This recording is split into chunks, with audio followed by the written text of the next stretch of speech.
नमस्कार बंधुरा चले एसेছি डेली खबर हाटे सानडे धामाकाते आसছে থাকছে সোলার স্টর্ম অর্থাৎ সৌরঝড় সম্পর্কে বিচিত্র আলোচনা।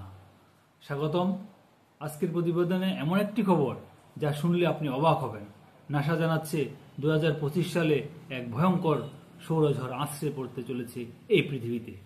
এই ঝড় ইন্টারনেট, মোবাইল, এমনকি বিদ্যুৎ পরিষেবা পুরোপুরি স্তব্ধ করে দিতে পারে।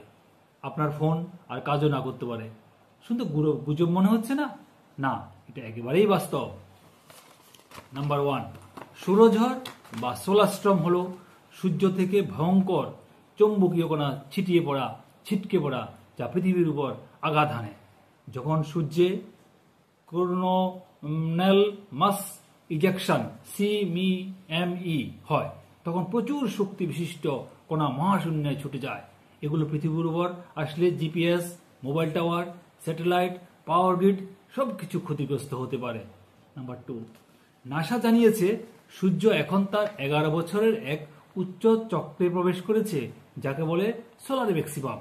2025 সালের প্রভাব পড়বে সর্বোচ্চ। ইতিমধ্যে গত কয়েক মাস সূর্যে বড় বড় বিস্ফোরণ দেখা যাচ্ছে, যার মধ্যে কিছু ছিল X ক্লাস, অর্থাৎ সবচেয়ে বেশি ভয়ঙ্কর, সবচেয়ে বেশি শক্তিশালী। এই প্রবণতা বেড়েই চলেছে। এই জন্য নাসা বলছে সৌরঝড় খুব তাড়াতাড়ি আসন্ন। বিশেষজ্ঞরা বলছেন এরপরে ডিজিটাল ব্ল্যাকআউট হতে পারে 1 দিন, আধা দিন, 2 দিনও হতে পারে। তৃতীয়ত, এই সৌরঝড় হলে কি কি হতে পারে আমরা জেনে নিই। মোবাইল টাওয়ার কাজ করবে না, ইন্টারনেট সার্ভার বিঘ্নিত হবে, স্যাটেলাইট নষ্ট হয়ে যেতে পারে, বিমান চলাচলে বিপদ হবে, ব্যাংকিং, অনলাইন পরিষেবা ব্যাহত হবে, এমনকি বিদ্যুৎ গ্রিড পর্যন্ত কয়েক ঘন্টার জন্য বন্ধ হয়ে যেতে পারে। এরকম হয়েছিল কবে জানেন? 1859 সালের ক্যাপ্রিটন ইভেন্ট ছিল এমনই একটা সৌরঝড়। তখন তো প্রযুক্তি এতটা উন্নত ছিল না। এখন প্রযুক্তি অনেকটা উন্নত, তাই ক্ষয়ক্ষতির পরিমাণ অনেক বেশি হবে। তাহলে আমরা কি করতে হবে?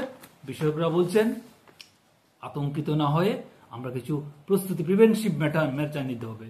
Prevention is better than cure. তাই প্রিভেন্টিভ মেটার নিতে প্রয়োজনীয় ডকুমেন্টস অফলাইনে রাখুন, ব্যাংকিং OTP বা ট্রানজ্যাকশন আগেই সারুন, ইলেকট্রনিক জিনিস সুরক্ষিত জায়গায় রাখুন, চার্জার ও পাওয়ার ব্যাংক ফুল চার্জে রাখুন, জরুরি যোগাযোগের জন্য রেডিও বা অফলাইন মেসেজ অ্যাপ রাখুন।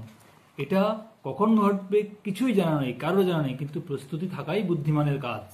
তাই সর্বশেষে বলছি 2025 সালে সত্যিই আসতে চলছে এক ডিজিটাল অন্ধকার দিন। সময়ে বলবে, তবু আপনি যেন সচেতন থাকেন, প্রস্তুত থাকেন এবং আপডেট থাকেন, সেই দায়িত্ব এই আমাদের ইউটিউব চ্যানেলের। তাই এরকম তথ্যবদল, চমকপ্রদ প্রতিবেদন পেতে হলে আমাদের সানডে ধামাকা সাবস্ক্রাইব করুন এবং এই ভিডিওটা আপনার বন্ধু বান্ধবের, আত্মীয় স্বজনের মধ্যে প্রচুর পরিমাণে শেয়ার করে দিন, সতর্ক করে দিন। সতর্কতাই বাঁচার একমাত্র উপায়। সবাই ভালো থাকবেন, সুন্দর থাকবেন। দেখা হবে আগামী রবিবার আরেকটা সানডে ধামাকা নিয়ে। নমস্কার।